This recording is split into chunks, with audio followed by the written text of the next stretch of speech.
지금 이 영상을 놓치면 내일 아침은 병원 응급실이 아니라 장례식장에서 맞이할 수도 있습니다. 제가 50년 동안 생사의 갈림길에 선 환자들을 많이 봐왔지만 이것만큼 안타까운 일도 없습니다. 10년 전 여느 날과 같이 제 어머니와 점심을 먹었습니다. 된장찌개에 고등어구이 평소처럼 드셨죠. 그리고 배부르다는 말 한마디 남기고 안방으로 들어가셨습니다. 그때까지만 해도 아무도 몰랐습니다. 그 평범했던 한 끼가 영영 마지막이 될 줄은요. 여러분, 나이가 들수록 밥 먹고 나면 졸리시죠? 숨이 가빠지거나 속이 더부룩하고 가슴이 쿵 내려앉을 때도 있죠. 그냥 나이 들어서 그런 줄 알았어요. 라고 하는 분들이 대부분일 겁니다. 저도 한때는 그렇게 생각했습니다. 하지만 제가 의사로서 수십 년 동안 본 현실은 달랐습니다.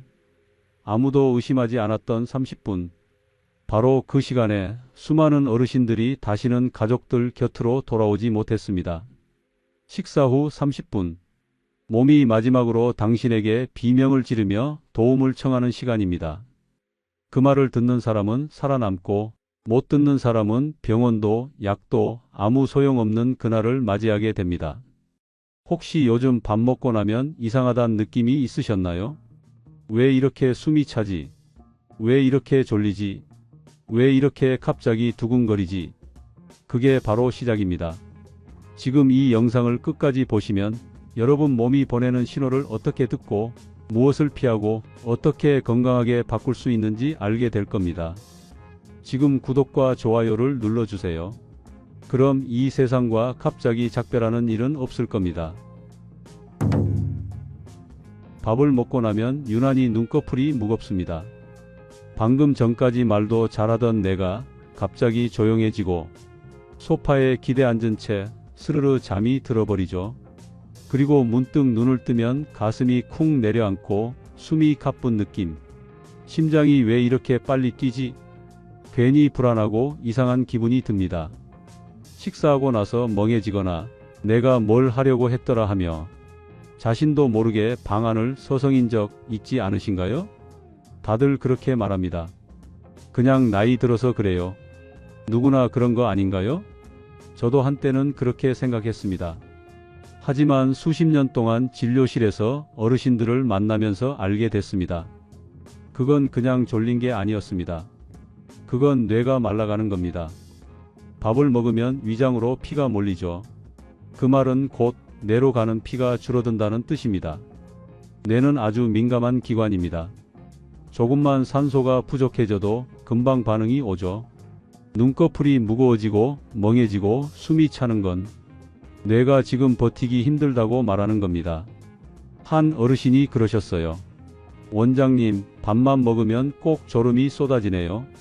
그분은 그냥 늙어서 그런가 보다 하고 넘겼지만 검사를 해보니 식사 후 혈압이 확 떨어지고 있었고 뇌에 가는 피도 모자라서 졸린 게 아니라 의식이 흐릿해진 상태였습니다. 그리고 어느 날 그분은 점심을 드시고 그대로 잠들었죠. 다행히 손주가 이상함을 느껴 깨웠습니다. 깨어난 뒤에도 말이 잘 안 나오고 얼굴이 조금 비뚤어져 있었습니다. 그게 바로 뇌에서 경고를 보낸 순간이었습니다. 조금만 늦었으면 이 세상 사람이 아니었을지도 모릅니다. 몸은 항상 신호를 보냅니다. 지금 뇌에 피가 부족해요. 하지만 그 말을 무시하면 언젠가 병원에서 의사가 이렇게 말하게 될 겁니다.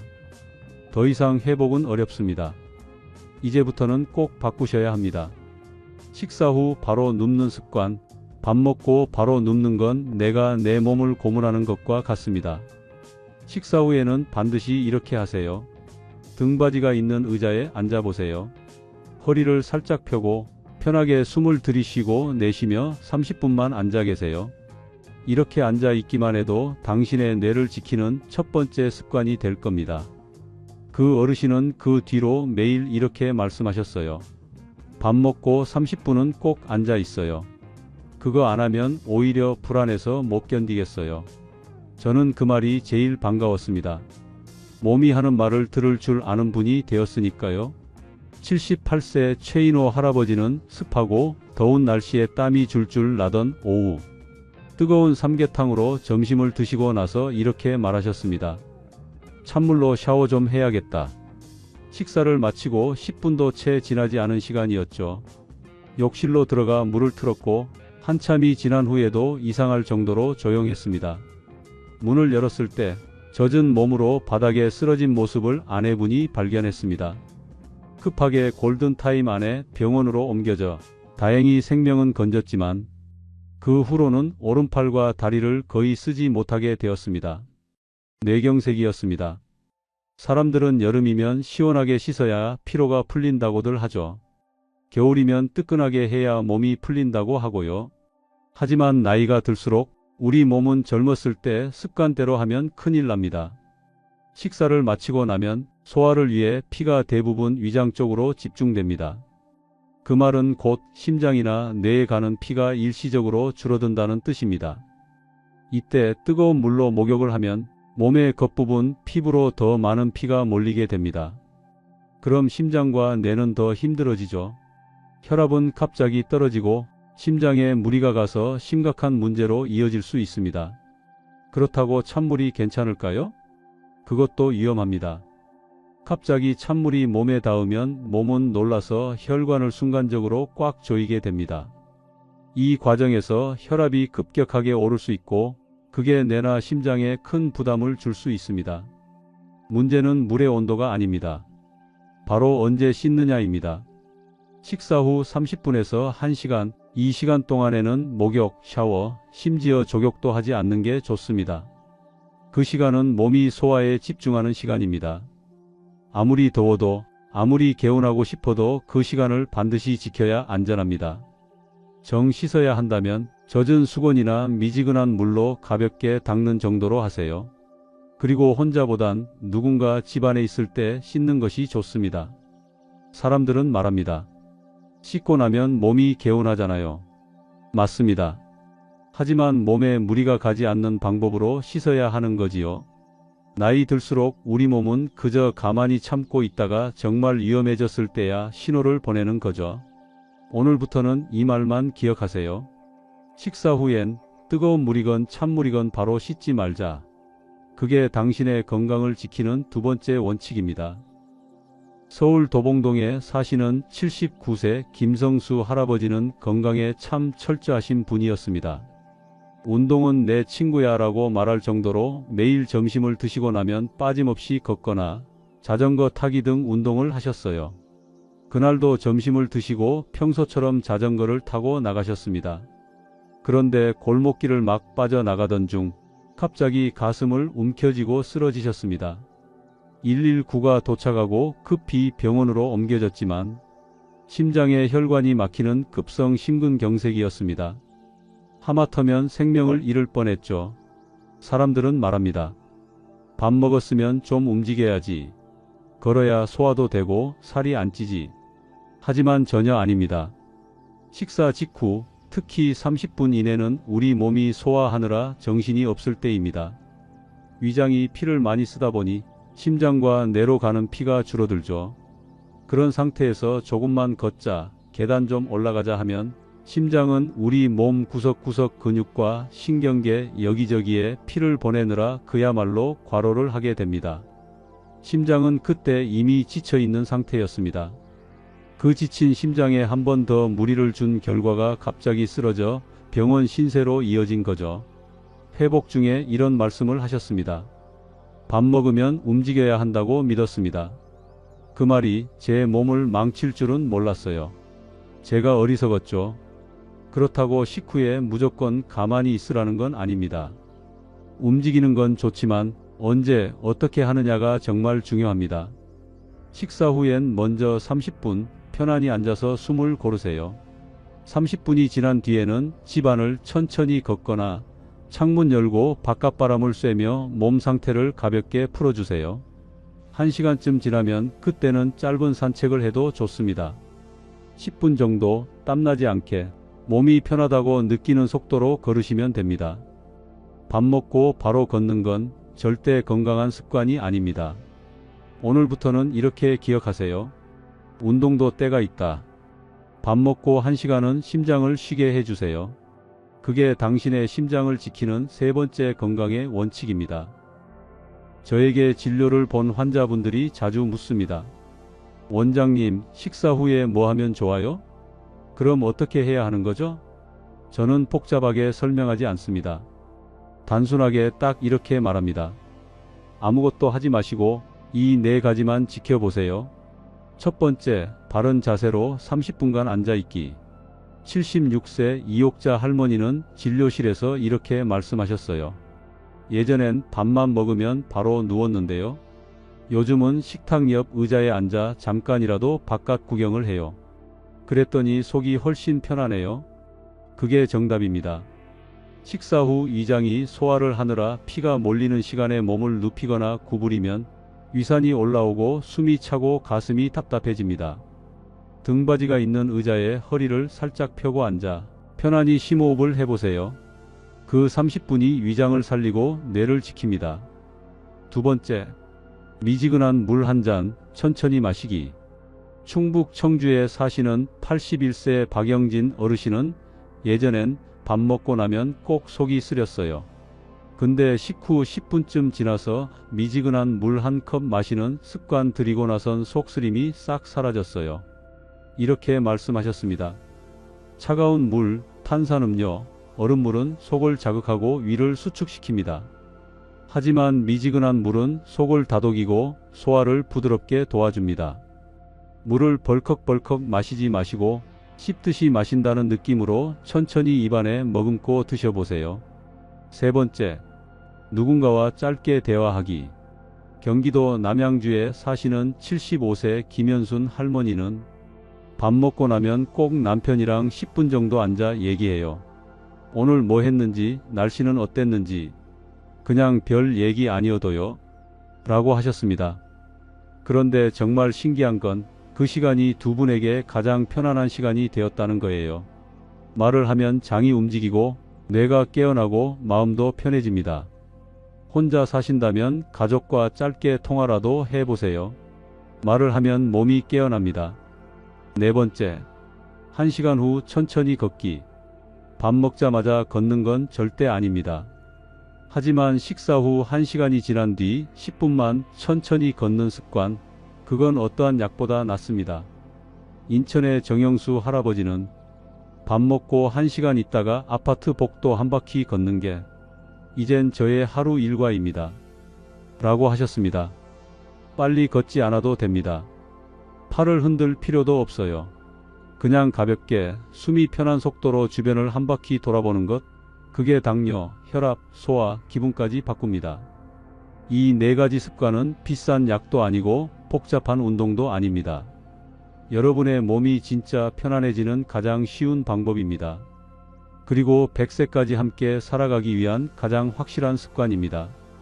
다시 정리해 보겠습니다. 바른 자세로 30분 앉기. 미지근한 물 한 잔 천천히 마시기. 짧은 대화 또는 통화로 뇌 깨우기. 1시간 후 천천히 걷기. 하루 3끼. 이렇게만 지켜도 당신의 하루가 그리고 노후가 훨씬 달라집니다. 환자분들이 진료실에서 가장 자주 묻는 질문이 하나 더 있습니다. 원장님, 약은 식사하고 언제 먹는 게 좋아요? 밥 다 먹고 바로 먹으면 되는 거 아닌가요? 많은 분들이 약은 그냥 식후에 먹으면 된다고 생각하시지만 가장 위험한 실수가 바로 거기서 시작됩니다. 83세 이정호 할아버지는 당뇨약과 혈압약을 늘 잘 챙기시던 분이었습니다. 그날도 점심을 드시고 약을 드신 뒤 쓰레기를 버리러 나가셨죠. 그런데 현관 앞에서 갑자기 휘청 넘어지시면서 고관절이 부러졌습니다.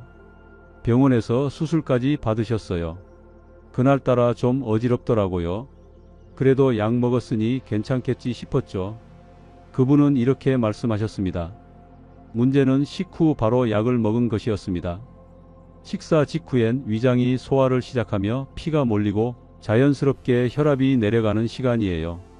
그 상태에서 혈압약이나 당뇨약이 바로 들어가면 혈압이 급격히 더 떨어지고 어지럼증, 실신, 낙상사고로 이어질 수 있는 겁니다. 특히 고령층에겐 이 어지럼증이 치명적입니다. 넘어지면 뼈가 부러지고 회복도 젊을 때처럼 쉽지 않죠. 반대로 식사하고 두세 시간이 지난 뒤에야 약 안 먹었지 하고 드시는 분들도 계십니다. 이런 경우엔 위장 상태나 혈당이 이미 달라진 뒤라 약의 흡수율이 떨어지고 약효도 제대로 나지 않게 됩니다. 약을 언제 먹어야 하느냐는 단순히 시간을 기준으로 판단하는 게 아닙니다. 여러분의 몸이 지금 그 약을 받아들일 준비가 되었는지 그걸 먼저 살펴야 합니다. 제가 진료한 어떤 분은 위장약과 혈압약을 반대로 드시고 계셨어요. 위장약은 속쓰리니까 밥 먹고 바로 먹고, 혈압약은 효과를 빨리 보려고 식전에 먹었습니다. 결과는 위장엔 상처가 생겼고 혈압은 들쭉날쭉하며 상태가 더 악화되었죠. 결국 약을 전부 바꿔야 했습니다. 그래서 저는 항상 세 가지를 강조합니다. 첫째, 식사 후 약은 밥 숟가락 놓자마자가 아닙니다. 식후 30분쯤 위에 음식이 어느 정도 내려가고 몸이 안정된 뒤가 가장 좋습니다. 둘째, 식전에 먹어야 하는 약이라면 꼭 공복에 드세요. 위가 비어 있어야 제대로 작용하는 약들이 있습니다. 일부 혈당약, 항생제, 위장약 등은 식전 복용이 원칙입니다. 셋째, 약을 드신 후엔 바로 움직이지 말고 10에서 15분 정도는 앉아서 쉬세요.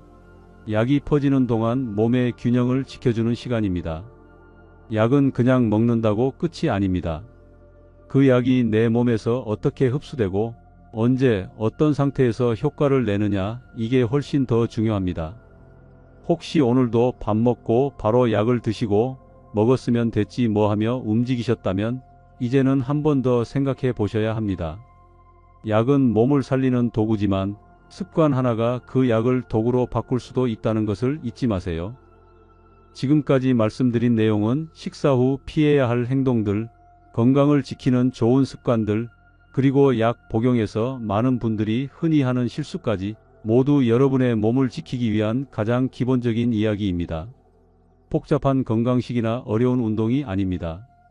당장 오늘 식사 후부터 실천할 수 있는 작고 확실한 변화들입니다. 그리고 이 작은 변화들이 여러분의 인생을 더 건강하고 편안하게 만들어줄 수 있습니다. 혹시 이 영상을 보며 나도 밥 먹고 바로 누웠었는데, 약도 밥 먹자마자 바로 먹었는데, 이런 생각이 드셨다면 그건 이미 몸이 보내는 신호를 알아차릴 준비가 되셨다는 뜻입니다. 지금부터 그 신호를 제대로 듣고 다르게 반응해 보세요. 밥을 먹은 뒤엔 바로 눕지 말고 샤워나 격한 활동은 피하고 의자에 편하게 앉아 30분만 쉬어보세요.